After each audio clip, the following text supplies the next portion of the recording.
Bismillahirrahmanirrahim. Sahabat-sahabat Khazanah Islam Masjid Wak Tanjung, Wassalamualaikum warahmatullahi wabarakatuh. Alhamdulillah, syukur kita kepada Allah Subhanahu wa taala. Pada beberapa hari bulan Syaban ini Allah berikan kita kekuatan. Mudah-mudahan insya-Allah kita terus sihat dan afiah menuju masuk ke gerbang Ramadan. Sekali lagi kita bertemu pada episod yang 34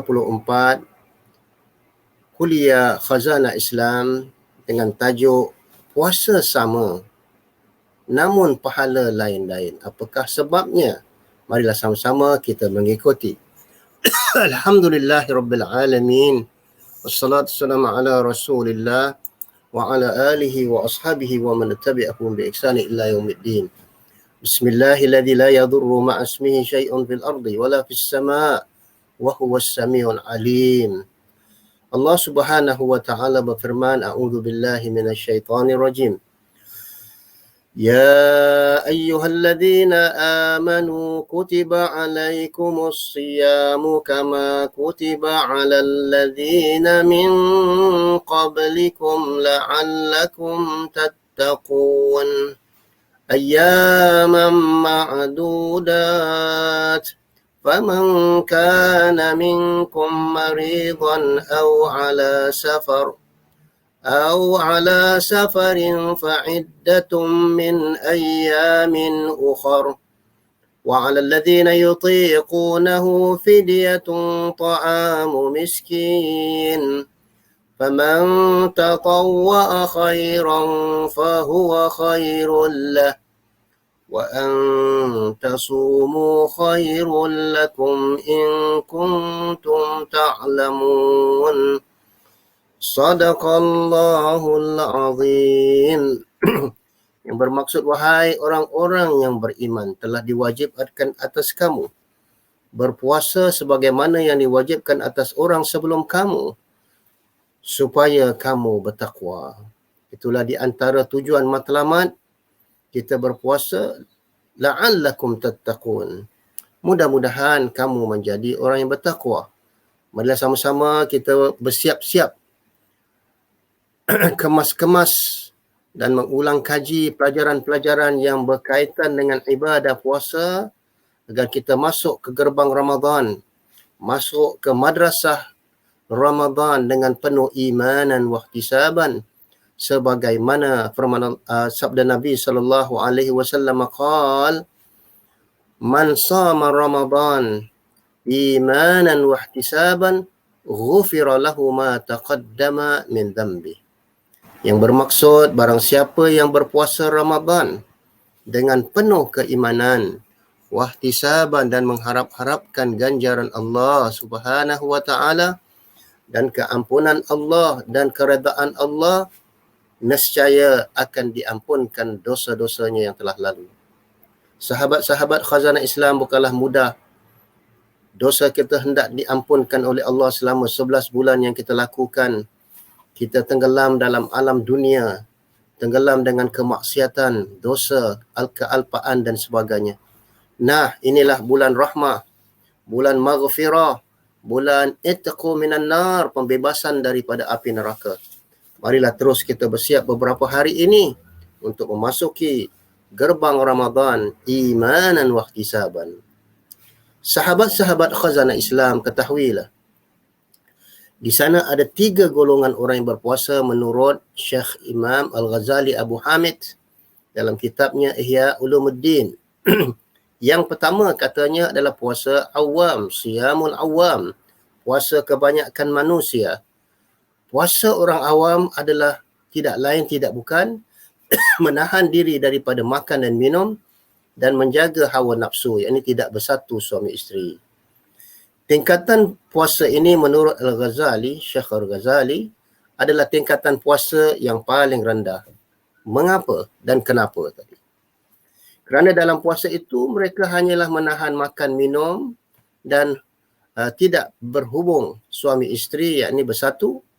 Kalaulah puasa hanya kerana menahan makan dan minum serta tidak melakukan hubungan suami isteri siang Ramadan, dan berjalan-jalan di shopping center di siang hari, menghadiri pesta-pesta Ramadan, menghadiri gelang bazar dan sebagainya.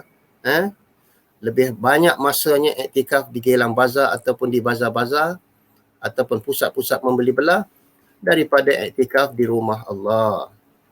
Dan begitu juga kita lihat puasa, kebanyakan orang awam bermain-main dengan gadget, menonton TV di siang hari ataupun malam hari, mengikut hawa nafsu dan tidak menahan diri daripada pendengaran, pandangan, ucapan, gerakan kaki dan tangan daripada segala macam bentuk dosa dan lara. Maka puasa mereka hanya bermatlamat cepat-cepat puasa supaya dapat hari raya. Kerana pakaian telah dibeli, pakaian telah ditempa 3 bulan dahulu daripada Dubai, daripada Vietnam, macam-macam telah ditempah, songkok, baju, kasut yang mahal-mahal. Jadi mereka nak cepat-cepat habis Ramadan dan nak berhari raya. Itulah matlamat orang awam. Maka kita harus faham bahawa puasa adat ala Gelang Serai ataupun puasa awam yang kebanyakannya melakukan, yang mana tidak lain tidak bukan hanyalah apa yang mereka dapat adalah lapar dan dahaga. Sebagaimana hal ini disebut oleh Nabi SAW, qala kam min sa'imin hazzuhu min sawmihi illa al-ju' wal 'atash.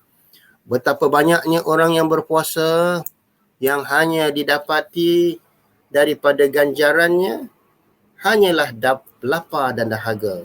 Jadi maknanya masa berhabis 29 hari, 30 hari hanya yang mereka dapat adalah lapar dan dahaga. Wa iyazbillah.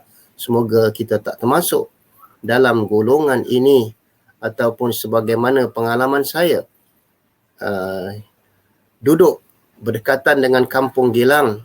Kita perhatikan bagaimana tiap-tiap tahun di Gelang Serai, di Bazar Ramadan dan sebagainya, yang mana mereka berpuasa hanya sekedar menahan lapar dan dahaga, tapi tingkah laku perangai mereka tidak berubah. Jadi itulah yang mana kita lihat apakah nasib mereka itu. Tapi kalau kita perhatikan keadaan mereka itu, kalau tahun 90-an ke bawah, maknanya amat yang mengecewakan.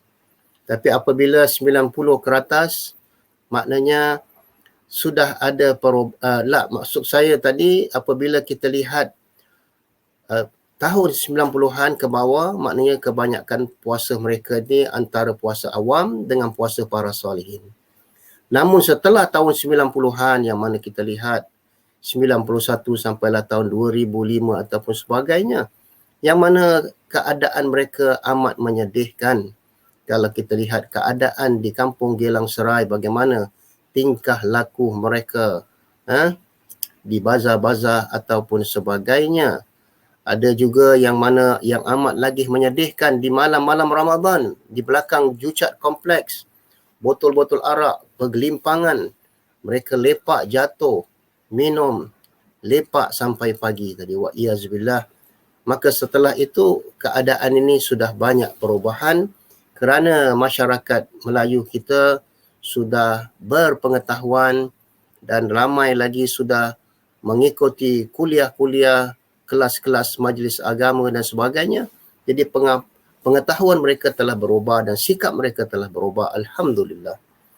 Namun yang kedua, puasa orang khusus. Yakni puasa orang khusus ini adalah selain daripada menahan makan, minum, bersatu suami isteri, mereka juga menahan pendengaran mereka, pandangan mereka, ucapan mereka, gerakan tangan dan kaki mereka daripada segala macam bentuk dosa. Sebagaimana yang dikatakan oleh Imam Al-Ghazali rahimahullah di dalam kitabnya Ihya Ulumuddin. Pandangan terhadap dunia haruslah dijaga, dikurangi demi untuk memperolehi peningkatan batin, peningkatan rohani yang sempurna. Namun ia bukanlah mudah untuk dilakukan dan dicapai. Susah menjalani puasa golongan para salihin ini kalau kita masih berada dalam lingkungan orang-orang awam ataupun puasa adat, ataupun puasa musiman. Namun kita hendak sebagaimana yang disabdakan oleh Nabi sallallahu alaihi wasallam, man shama Ramadan imanan wa ihtisaban. Barang siapa yang berpuasa Ramadan dengan penuh keimanan, kesedaran, wa ihtisaban, mengharap-harapkan ganjaran Allah dan pengampunan Allah Subhanahu wa taala.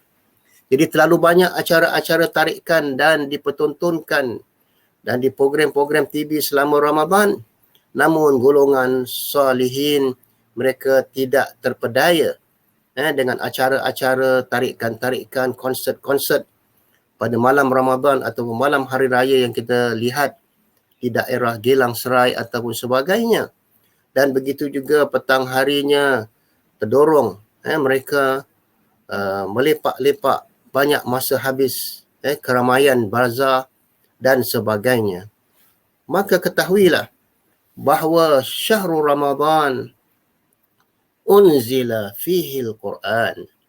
Bulan Ramadan adalah bulan Quran, diturunkan padanya Al-Quran, hudal linnas, menjadi petunjuk bagi manusia, wa bayyinati minal huda wal furqan, dan penjelasan-penjelasan bagi petunjuk itu dan pemisahan antara yang hak dengan yang batil. Maka sebenarnya Ramadan merupakan bulan memutuskan keperluan material, keperluan kebendaan demi untuk menghidupkan unsur-unsur rohani, qalbiyah, dan berdamping dengan Al-Quran selama 30 hari ataupun 29 malam. Ketahuilah sahabat-sahabatku khazanah Islam, bahawa puasa para salihin ini sering disebut dengan puasa salihin. Menurut Imam Al-Ghazali, seseorang tidak akan tercapai kesempurnaan kerohaniannya dalam tingkatan puasa kedua ini kecuali harus melewati 6 hal prasyarat tadi.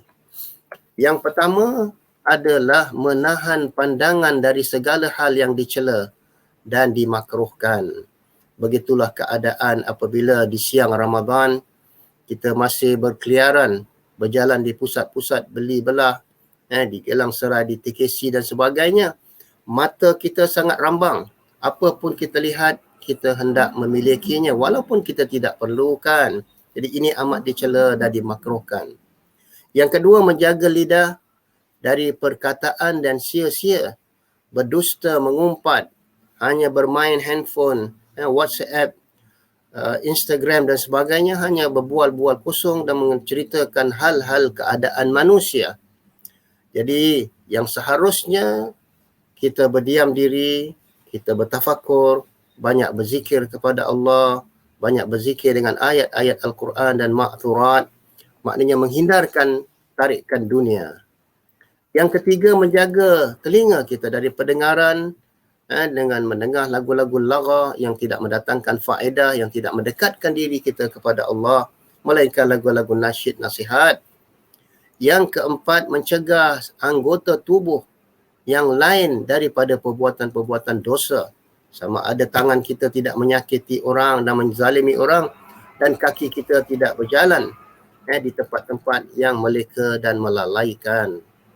Yang kelima, tidak berlebih-lebihan. Para salihin, puasa para salihin ini apabila mereka berbuka, tidaklah sampai makan berlebih-lebihan sampai perutnya penuh senak dan sebagainya. Mereka hanya makan, minum beberapa yang perlu, makanan yang seimbang untuk menegakkan punggung mereka agar terus bergegas untuk solat maghrib dan seterusnya solat isya dan solat tarawih. Prasyarat yang keenam, yakni hati sentiasa diliputi rasa cemas.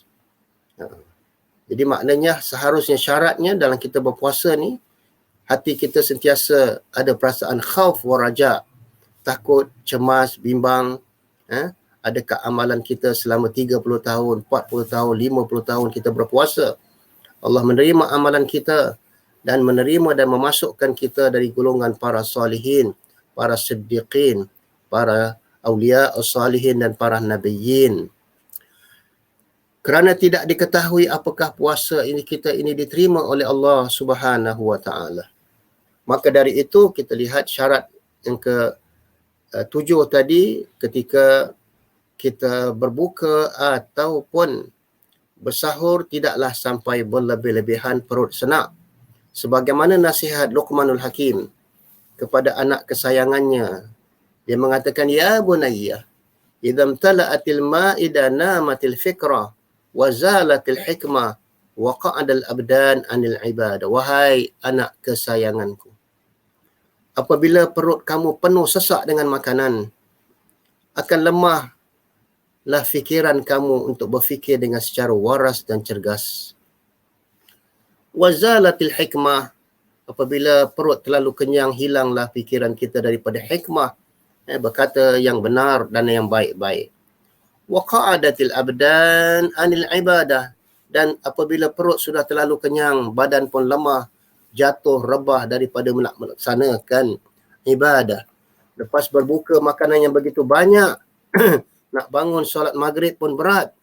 Nak bangun pergi bergegas ke masjid untuk solat isyak dan tarawih pun berat kakinya, berat badannya dan sebagainya.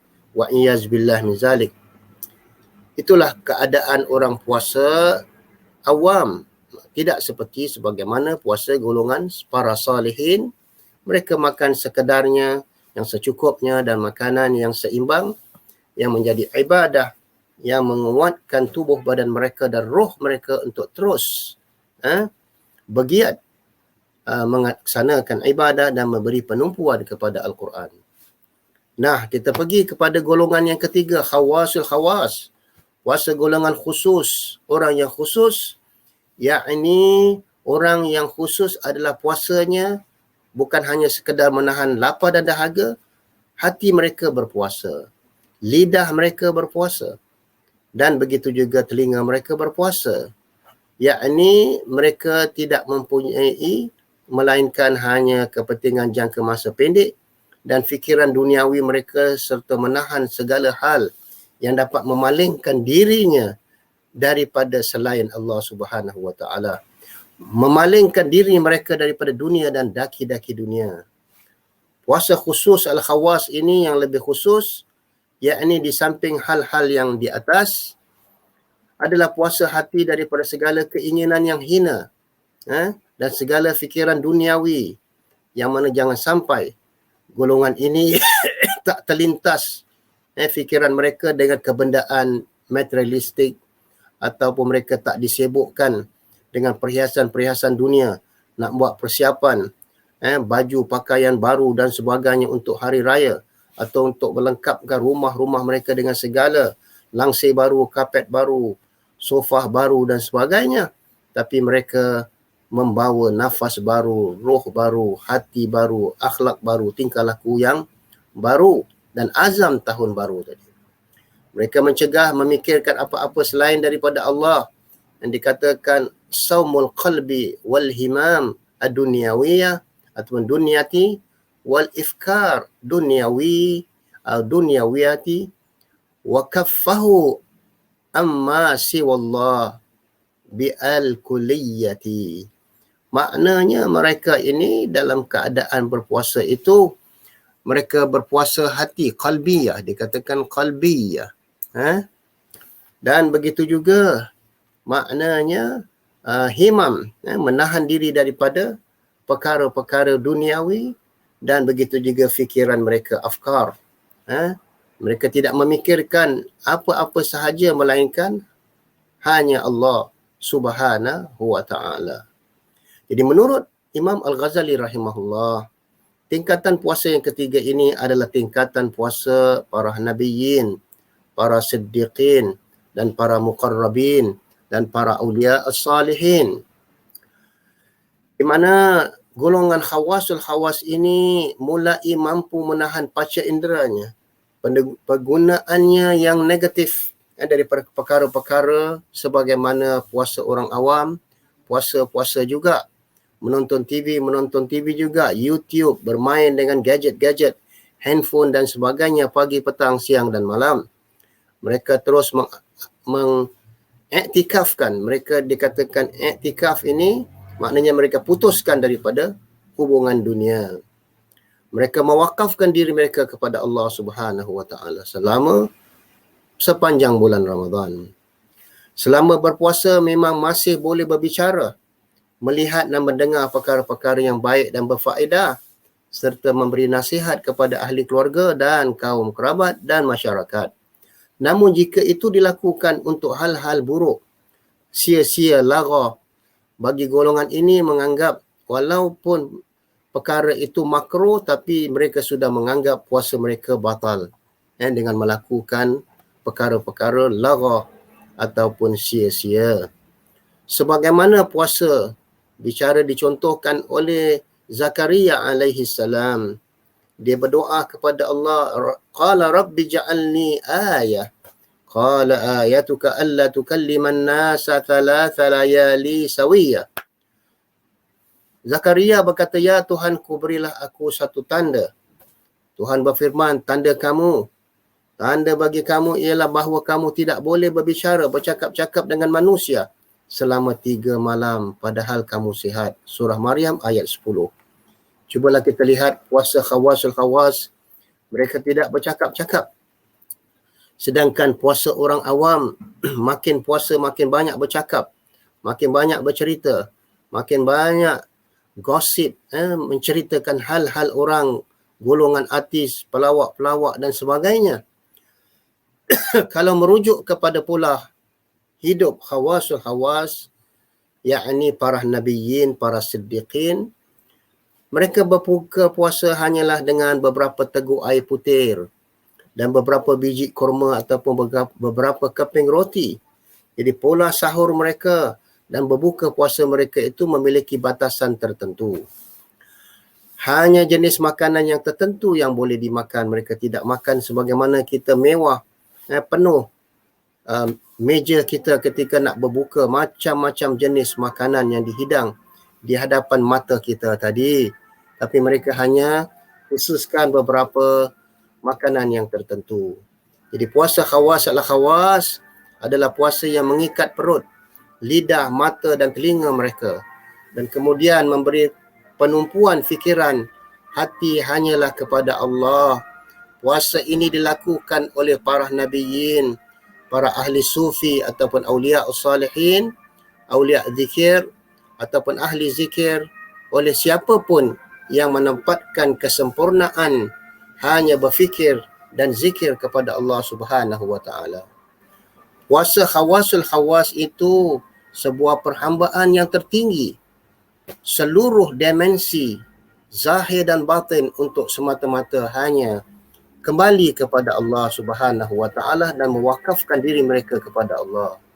Setelah setahun kita asyik sibuk dengan urusan masyarakat, urusan keluarga dan sebagainya, wajarlah sekiranya 1 bulan ini kita beriktikaf, dan lebih-lebih lagi 10 hari-hari terakhir Ramadan, kita memutuskan hubungan kita dengan dunia dan masyarakat, hanya tenggelam dengan ibadah, alam ruhaniyah dan memberi penumpuan khusus kepada Al-Quran. Begitulah keadaan Imam Hasan Al-Basri, seorang tabi'in. Apabila datang bulan Ramadan, dia berhentikan kelas-kelas pengajiannya, halaqah-halaqahnya. Apabila ditanya mengapa, dia mengatakan, aku hendak bermusafir menuju ke jalan Allah dan nak menumpukan perhatianku kepada Al-Quran dan berdamping kepada Allah, Rabbku. Bahkan sehari dalam seminggu kita harus menyediakan waktu khusus. Walaupun kita memutuskan hubungan, tetapi dalam sehari seminggu kita punya urusan dengan anak isteri janganlah terputus, kerana itu adalah tanggungjawab kita. Begitu juga mereka kalau sekiranya harus ke pejabat untuk bekerja, berniaga dan sebagainya. Namun kalau kita lihat sahabat ridwanullahu alaihim, mereka adalah peniaga-peniaga yang hebat, saudagar-saudagar yang besar. Mereka apabila masuk bulan Ramadan, mereka akan berhenti daripada berniaga dan mereka menumpukan perhatian mereka kepada Al-Quran. Jadi apabila ditanya mengapakah kamu memutuskan hubungan kamu dengan perniagaan kamu dan masyarakat, mereka mengatakan cukuplah. Selama 11 bulan kami telah sibuk asyik dengan perniagaan, dengan jual beli, dengan masyarakat, dengan keluarga. Inilah masanya kami nak memberi penumpuan kepada Allah Subhanahu Wa Taala dan kepada Al-Quran. Kita lihat sahaja bagaimana kaum Muhajirin dan Ansar, rumah-rumah mereka pada saat malam tibanya Ramadan berubah menjadi madrasah-madrasah Al-Quran dan pusat-pusat tahfiz mendidik generasi Al-Quran dan ahli keluarga. Sedangkan terdapat sebahagian rumah-rumah kaum muslimin, kalau kita lihat puasa awam, ketika malam Ramadan menjadi kelab-kelab karaoke, pusat-pusat hiburan. Mereka mengadakan konsert pada malam Ramadan dan begitu juga malam hari raya yang mana kita menyaksikan di daerah Gelang Serai.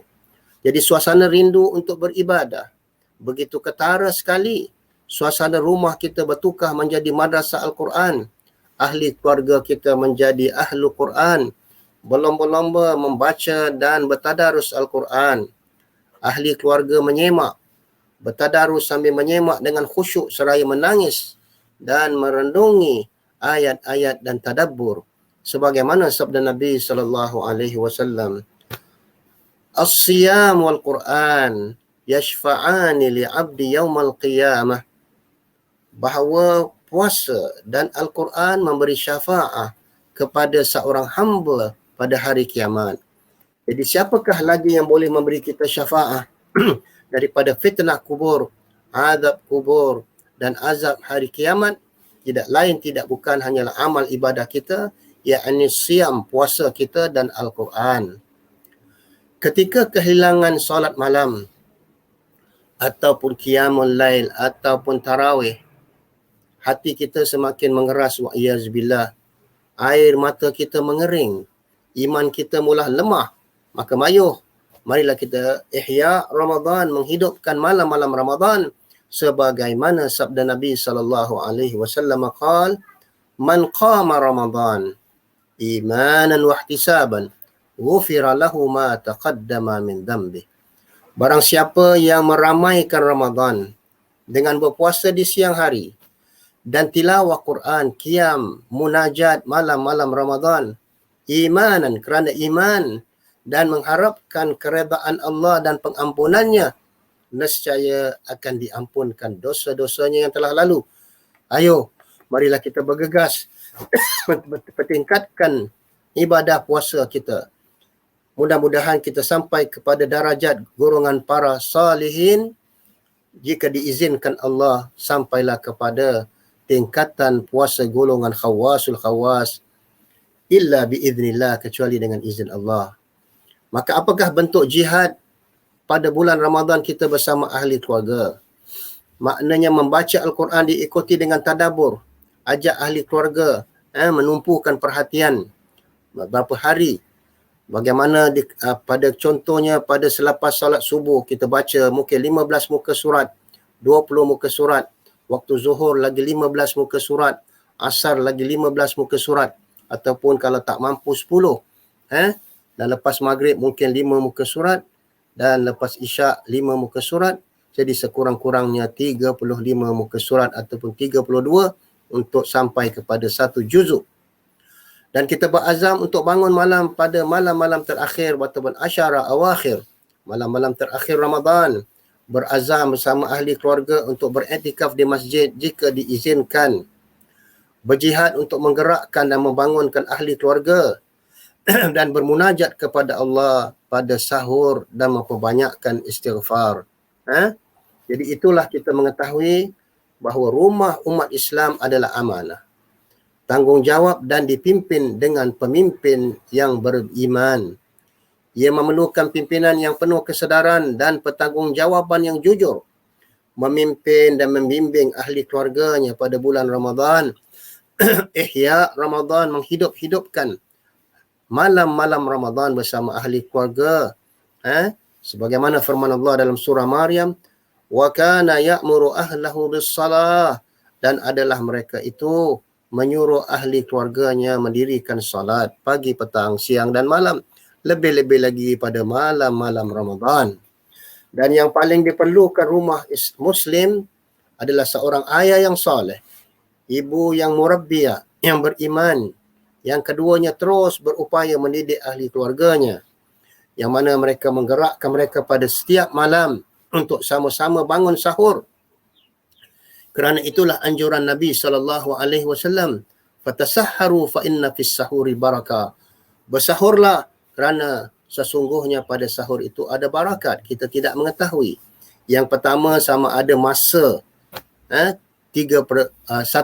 malam ataupun 3/4 malam yang kita bangun sahur bersama ahli keluarga kita, itulah waktu munajat, waktu istimewa yang sangat mulia. Ataupun kata sebahagian ulama, fatasahharu fa inna fis sahuri barakah, bersahurlah bahawa sesungguhnya pada sahur itu barakat. Mungkin makanan, beberapa teguk air, beberapa biji kurma, beberapa keping roti dan sebagainya, yang akan memberikan kita tenaga, kuat, cergas ketika berada di keesokan harinya, yakni di siang Ramadan, dan begitu juga kekuatan pada malam-malam Ramadan. Ketahuilah sahabat-sahabat khazanah Islam, tujuan fungsi institusi keluarga menurut Islam adalah penglestarian, pengekalan, penerusan umat manusia dan zuriat salihin dan salihat. Sebagaimana firman Allah dalam surah Al-Baqarah ayat 128, 129, Rabbana waja'alna muslimina lak wa min dhurriyyatina ummatan muslimatan lak wa arina manasikana wa tub alaina innaka anta tawwabur rahim. Ya Allah, ya Tuhan kami, jadikanlah kami berdua dan ahli keluarga kami ummatan muslimatan lak, umat yang pasrah, menyerah diri, complete submission kepadamu ya Allah. Dan bukan kami berdua sahaja, bahkan zuriat kami, wa dhurriyyatina, zuriat anak cucu kami yang seterusnya, ummatan muslimatan lak, umat yang sentiasa pasrah, yang menjadi khalifah di atas muka bumi, hanya bergantung kepada keberkesanan jentera yang menjamin penerusan umat manusia yang berkualiti. Amin ya rabbal alamin. Jadi apabila insya-Allah kita masuk dalam golongan khawasul khawas, sebagaimana satu cerita yang hendak saya ceritakan kepada sahabat-sahabat khazanah Islam. Sebagaimana Ibnu Katsir meriwayatkan daripada At-Tabrani, seorang sahabat Nabi yang bernama Harith ibn Malik Al-Ansari. Pada satu ketika dia melewati Nabi SAW. Lalu Nabi menegur sapanya dengan mengatakan, Kaifa asbahta ya Harithah? Bagaimana kamu berpagi-pagi ini? Haris mengatakan, asbahtu mu'minan haqqa, dengan spontan. Dia mengatakan, aku berpagi-pagi ini menjadi mukmin yang sejati tadi. Maka Nabi menegurnya, unzur ma taqul, lihatlah apa yang kamu katakan. Fa inna likulli syai'in haqiqah, bahawa pada setiap perkara itu ada hakikat yang perlu kamu buktikan. Jadi maka itu dia pun Nabi pun bertanya, fama haqiqatu imanik, apakah hakikat iman kamu wahai Harithah? Harithah menjawab, diriku telah menjauhi dunia. Dunia tidak ada di dalam hatiku.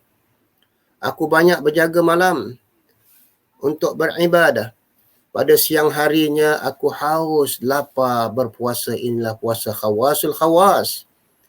Dan seolah-olah aku melihat Allah nampakkan bagiku arash Rabbku, tampak begitu jelas, seakan-akan aku melihat para ahli syurga saling menziarahi antara satu sama lain. Masya Allah, mudah-mudahan kita termasuk dalam golongan ini. Dan seakan-akan aku melihat wa'iyazbillah para ahli neraka sedang mengeluh kelaparan dan kepanasan, wa'iyazbillah. Seterusnya Nabi pun berkata kepadanya, ya Harithah, sesungguhnya engkau telah mengerti dan faham, maka beristiqamalah, fastaqim beristiqamalah, agar kamu terus menerus menjadi golongan orang-orang yang para salihin. Dan begitu juga kita lihat golongan khawasul khawas apabila menjelang malamnya. Walladzina yabituna li rabbihim sujjadan wa qiyama. Dan golongan khawasul khawas melalui malam hari bersujud dan berdiri di hadapan Rabb mereka. Dan begitu juga seorang penyair mengatakan, wa in jannal masa'u fala tarahum illa sajidina.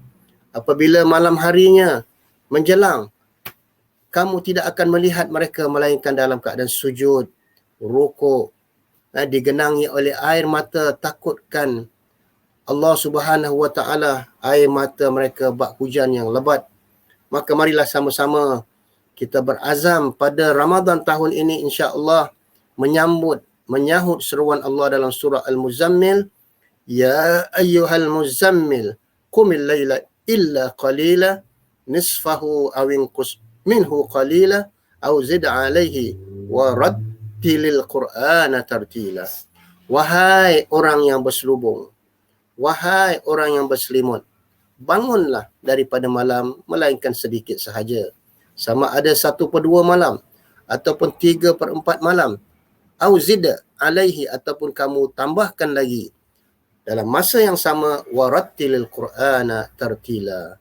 Dalam kamu bangun di tengah-tengah malam Ramadan, bacalah Al-Quran dengan tartil dan menghayati dan mentadabbur ayat-ayat Allah.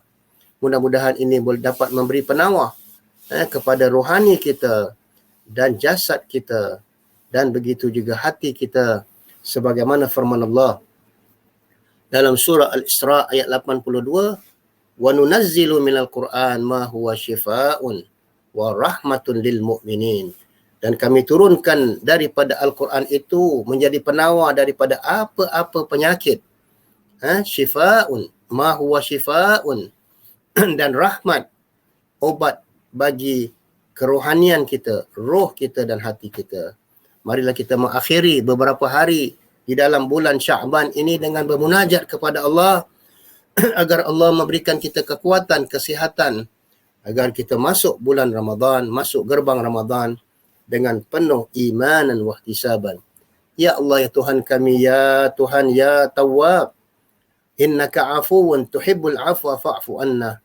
Ampunilah kami ya Allah, lihatlah wajah-wajah kami ya Allah dengan belas kasihan-Mu ya Allah. Janganlah kau palingkan wajah-Mu dari kami walaupun seketika. Jiwa-jiwa ini insya-Allah akan terus bertahan pada malam-malam Ramadan, lebih-lebih lagi hari-hari terakhir Ramadan, mencari-cari keredaan-Mu dan keampunan-Mu. Amin ya rabbal alamin. Subhanakallahumma wa bihamdika asyhadu an la ilaha illa anta astaghfiruka wa atubu ilaik. Selamat berpuasa dan memasuki gerbang Ramadan dengan penuh keimanan wa ihtisaban. Aqulu qawli hadza wa astaghfirullah li wa lakum wa li jami' muslimin. Wassalamu alaikum warahmatullahi wabarakatuh. Wal 'asri innal insana lafi khusr illa alladhina amanu wa amilus